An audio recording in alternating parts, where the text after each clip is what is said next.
안녕하세요. 베루스 아카데미의 알렉스입니다. 오늘 영상은 저희 베루스 아카데미에서 이루어지는 2026년도 여름방학 특강에 대해서 설명을 드리고자 영상을 찍게 되었습니다.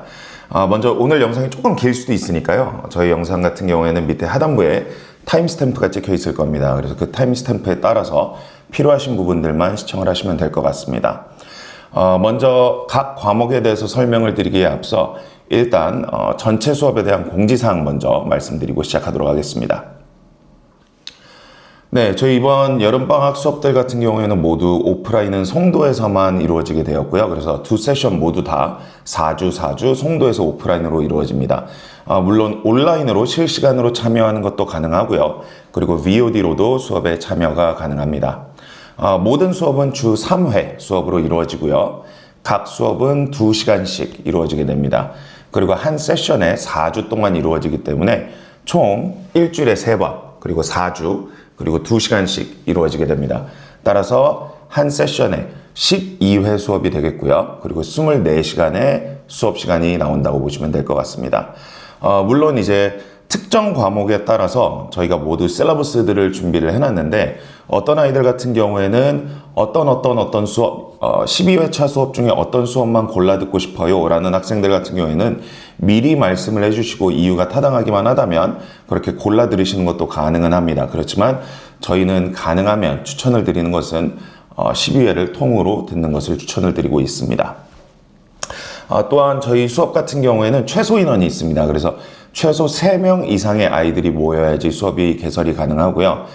일반적으로는 저희가 3명 이상의 아이들이 모이지만 혹시라도 모이지 않을 경우를 대비해서 저희가 3명 이상의 인원으로 말씀을 드리고 저희가 모집이 되면서 어머님들께 확정 문자를 드립니다. 그래서 이 수업은 확정적으로 개설이 될 것 같습니다. 혹은 아직은 미정입니다. 이렇게 계속해서 업데이트를 해드리게 되어 있습니다. 또한 저희가 이렇게 스케줄을 지난달부터 내보내드렸는데 스케줄이 없는 수업들에 대해서도 문의를 주시는 경우가 있으세요. 그 수업들 같은 경우에도 가령 IB 같은 경우에는 IB Math AI에 대해서 문의를 주시는데 이런 수업들 같은 경우에는 저희가 수요가 충분하면 아까 말씀드린 것처럼 3명 이상의 아이들이 수강을 희망을 하고 그리고 해당 선생님하고 스케줄을 맞출 수 있다는 가정하에 저희가 스케줄에 나와 있지 않는 수업들도 오픈은 가능하다는 점 말씀드립니다. 네, 이제 저희 90학년 과목들에 대해서 설명을 드리려고 하는데요. 일단 저희 베루스 아카데미에서는 2가지 과목을 오픈을 합니다. 사이언스하고 Math를 오픈을 하고요. 소셜 사이언스 같은 경우에는 사실 선행보다는 학기 중에 아이들이 도움이 필요한 경우가 훨씬 더 많기 때문에 학기 중 수업만 이번에는 오픈을 하고요. 방학 때 특강 때는 수학과 그리고 과학 과목만 오픈한다고 보시면 될 것 같습니다. 여기서부터는 이제 조금 설명이 길어질 수 있기 때문에 혹시 과학만 보고 싶으신 분들은 아래 스탬프에서 과학만 눌러서 보시면 될 것 같고요. 그리고 수학만 보고 싶으신 분들은 수학만 눌러서 보시면 될 것 같습니다. 네, 먼저 과학 먼저 말씀을 드리겠는데요. 물론 저는 90학년을 함께 좀 설명을 드리겠습니다. MIP 같은 경우는 좀 같은 개념이기 때문에 진도 같은 경우에는 어차피 저희 학원에서 학교 진도는 당연히 맞출 거기 때문에 진도에 대한 설명은 따로 드리지는 않고요. 실러버스는 보시면은 저희 홈페이지에나 저희에게 요청 주시면 실러버스는 다 보내드리고 있습니다. 그래서 공통적으로 좀 아셔야 되는 부분들만 설명을 드리겠습니다. 일단 10학년 아이들 같은 경우에는 조금 더 나을 수 있겠지만 한번 9학년 때 경험을 해서요. 이제 9학년 올라오는 친구들 같은 경우에는 정말 MIP 사이언스가 8학년 때하고는 많이 달라집니다. 특히나 이제 CRIT BC 같은 경우에 글로 적어야 되는 이런 시험 같은 경우에는 요구하는 난이도나 디테일이 굉장히 많이 차이가 납니다. 자, 그래서 저희가 MIP 과학에 대해서 조금 이해를 하시는 게 좋을 것 같아서 MIP 과학에 대해서 간단하게만 좀 설명을 드리도록 하겠습니다. 일단 아시다시피 MIP 과학 같은 경우에는 CRIT A, B, C, D라는 것으로 나눠져서 평가를 하게 됩니다.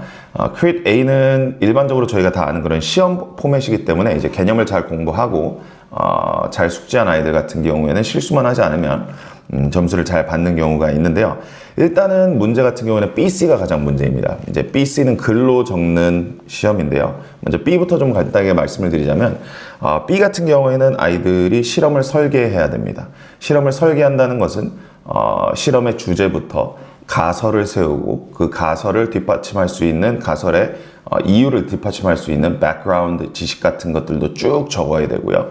그 다음에 변수를 설정을 하고 그 다음에 그 실험에 필요한 재료들, 실험을 어떤 스텝으로 해나갈 것인가, 그리고 세이프티, 안전수칙까지 이렇게 다 적어야 합니다. 근데 이제 이걸 하나하나 뜯어보면요. 심지어 그냥 아주 간단한 가설을 세우는 과정에서도 아이들이 꼭 빠뜨리면 안 되는 구성 요소들이 있고 정확하게 따라줘야 되는 스트럭처들이 있습니다. 그리고 변수 같은 경우에도 예를 들어서 control variable, 이 variable 같은 경우에는 변하지 않아야 되는 변수야. 근데 이거는 변하지 않는 이유가 무엇인지 적어야 되고, 또 변하지 않게 하려면 내가 어떻게 변하지 않게 할 건지 이런 것들을 세세하게 적어야 됩니다. 그런데 이 변수가 변하지 않아야 되는 이유를 난 적었다라고 아이들은 생각을 하는데 절대 그게 이유가 아닙니다. 아이들이 이런 식으로 이유를 적습니다. 이 변수는 변하면 안 돼요. 왜냐하면 이것은 결과값에 영향을 미치기 때문입니다. 라고 적고 그것을 이유라고 생각을 해요. 이렇게 아이들이 디테일을 놓치는 경우가 굉장히 많습니다. 이제 기본적인 이유는 과학적 개념이 좀 부족하기 때문인 경우가 대부분이지만 어쨌든 스킬적인 면에서도 요구되는 것이 좀 많고요. 그리고 crit C 같은 경우에는 이제 실제 실험을 하고 나서 나온 데이터 값을 갖고 분석을 하는 그런 과정인데요.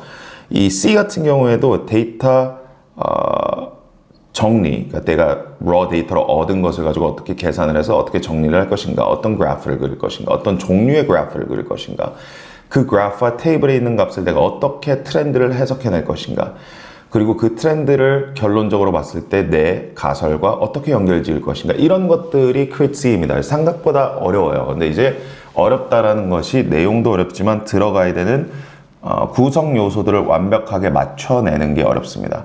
이거는 한 번에 되는 게 아니라 여러 번의 훈련을 통해서 가능합니다. 그래서 10학년 아이들 보면 10학년 한 말쯤 가면 아이들이 굉장히 잘해요. 거의 기계적으로 아이들이 써냅니다. 이런 아이들 같은 경우는 이미 훈련이 많이 되었다는 얘기겠죠. 자, 그런데 이제 9학년, 10학년 아이들 같은 경우에 9학년, 10학년 막 올라간 아이들 같은 경우에는 아직까지는 훈련이 부족할 수밖에 없겠죠. 자, 그런데 이게 이제 MIP 과학이 어려운 이유가 다가 아닙니다. 사실 아이들이 MIP 과학을 어려워하는 가장 큰 이유 중에 하나는요. MIP 과학의 개념을 배우는 순서 자체가요. 생각보다 굉장히 특이합니다.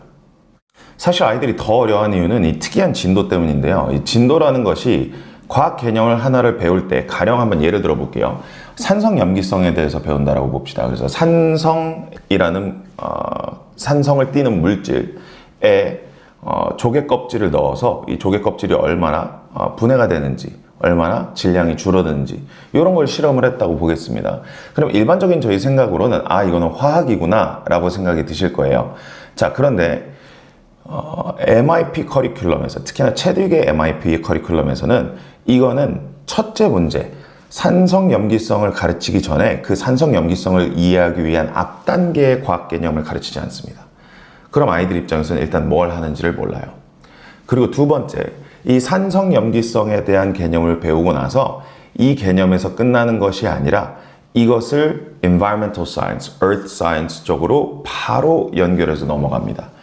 그러면 사실 선생님들 머릿속의 큰 그림은 사실은 environment의 환경에 이런 산성 물질들, 염기성 물질들이 유출됐을 때 어떤 영향을 미치는지를 분석하고 싶은 게 진짜예요. 그러면 사실 연결성 있는 다양한 토픽이 연결되는 이런 형태의 개념을 요구하는 거죠. 그런데 그게 화학만 잘한다고 되는 것도 아니고요. 바이오만 잘한다고 되는 것도 아니고 피직스만 잘한다고 되는 것도 아닙니다. 근데 또 문제는 뭐냐? 연결성 있게 공부하는 거 너무 좋습니다. 그런데 연결성 있게 공부를 하려면 특정 토픽들만 뚝뚝뚝 떼서 공부를 해야 돼요. 그런데 이걸 가능할까요? 정말 어려운 일입니다.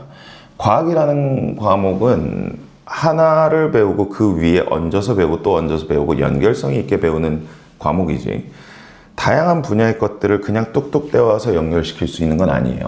한 분야 한 분야에서 각각을 떼어올 때 이 개념들에 대한 펀더멘털이 각 과목에서 잡혀 있었다면 연결시키기 쉽겠죠. 그렇지만 그렇지 않은 상태에서 아이들에게 이거의 연결성을 요구하기 때문에 저희가 가장 바람직하다고 생각하는 교육법은 학교에서 하는 범위만 공부하면 안 됩니다. 그래서 저희가 여름방학 특강 때, 그리고 학기 중에도 마찬가지지만 가장 포커스를 맞춰서 수업을 하는 것은 앞서 말씀드린 BC 같은 것을 답변을 하는 테크닉이나 스킬을 배우는 것도 매우 중요해요. 그것도 물론 포커스를 맞춰서 많이 교육을 시킵니다. 훈련을 시켜야죠. 근데 제일 중요한 건 과학 개념을 포괄적으로 배우는 겁니다. 기본부터 배워야 돼요. 차근차근. 학교에서 나가는 개념이 ABC가 있다면 이 ABC를 공부할 게 아니라 이 ABC를 각자를 먼저 이해할 수 있는 개념들을 차곡차곡 가르쳐 놓고요. ABC를 각자 이해를 시키고 그 다음에 그 ABC의 연결성을 이해를 시키고 학교에서 이거를 왜 이렇게 가르치는지를 이해를 시켜야 됩니다. 그래서 저희의 여름방학 특강 그리고 사실 학기 중에도 마찬가지고요. 과학은 그런 부분에 포커스를 맞춰서 수업을 한다고 봐주시면 될 것 같습니다. 네, 그럼 이제 9학년 수학에 대해서 말씀 좀 드려보겠습니다. 9학년 수학 같은 경우에는 매년 나오는 유닛들이나 배우는 유닛들이나 이런 크라이테리언 같은 경우에는 배정되는 크라이테리언이 좀 비슷비슷한 경우입니다. 예를 들어서 유닛 1 같은 경우에는 뭐 집합, 수, 체계 이런 것들이 나오기 때문에 기본적인 알제브라 개념이어서 Crit 1, 좀 트래디셔널한 일반적인 그런 시험 형태로 많이 나오고요. 그 다음에 유닛 2 같은 경우에는 수학적인 논증, 뭐 증명과 같은 개념들이 좀 많이 나오기 때문에 Crit B, 패턴 같은 형태로 이렇게 시험을 봅니다. 그래서 어느 정도 진도와 범위와 그리고 시험 보는 형태까지도 반복적으로 나타나고는 있어요. 근데 이제 간혹 이런 경우가 많습니다. 우리 아이는 수학을 굉장히 잘하는데 혹은 나는 수학을 정말 잘하는데 점수가 안 나와요. 선생님 왜 그럴까요? 막상 시험을 보면 점수는 낮게 나와요. 우리 아이는 한국 수학을 여기까지 한 아이인데 수학을 정말 특출나게 잘했던 아이인데 왜 점수가 안 나올까요? 이런 문의를 주시는 분들이 있습니다. 그래서 뭐 중간에 정규반으로 합류를 하시거나 아니면 좀 너무 시간이 많이 지났으면 개인 수업을 하시거나 이런 경우들이 있는데 거의 대부분 이유는 같습니다. 이건 IB에서도 마찬가지인데요. IB Math 같은 경우에도 Mark Scheme이라는 게 답안지라는 게 있는데요. 그게 굉장히 스페시픽합니다. 원하는 답변 순서와 원하는 로직의 흐름이 있어요. 근데 한국 수학을 한 아이들의 특징이 뭐냐면 그것을 캐치를 못 해냅니다. 근데 심지어 그거를 학교 선생님이 explicitly 이렇게 해야 돼라고 짚어서 가르쳐 주지도 않아요. 그러다 보니까 아이들이 나 이거 분명히 아는 개념인데 나 이거 어떻게 푸는지 아는데 풀 수 있어요. 근데 점수는 풀마크는 못 받습니다. 왜냐하면 그 풀어나가는 과정에서 필요한 것들이 전부 다 보여지지 않기 때문이죠. 그렇기 때문에 9학년 수학에서 가장 중요한 건 펀더멘탈을 잘 잡아놓고 9학년 수학이 사실은 어렵진 않습니다. 그래서 저희 같은 경우에는 9학년 수학 같은 경우에 9학년 때 나가는 범위를 공부를 하지만 그 해당 범위 내에서 훨씬 더 심화 과정까지 돼요. 9학년 때 좀 어떻게 보면 필요 없다 싶을 정도의 심화 과정까지도 합니다. 그렇지만 내신을 위해서 하는 교육하는 방식에 있어서는 가장 포커스를 두는 게 1차로는 개념을 정확하게 이해를 하고 2차로 그 개념을 기반으로 어떤 방식으로 답변을 작성을 해야지만 높은 점수를 받는지 요거를 저희가 가장 포커스를 두고 수업을 한다고 보시면 될 것 같습니다. 그래서 9학년 아이들은 다른 거 없고요.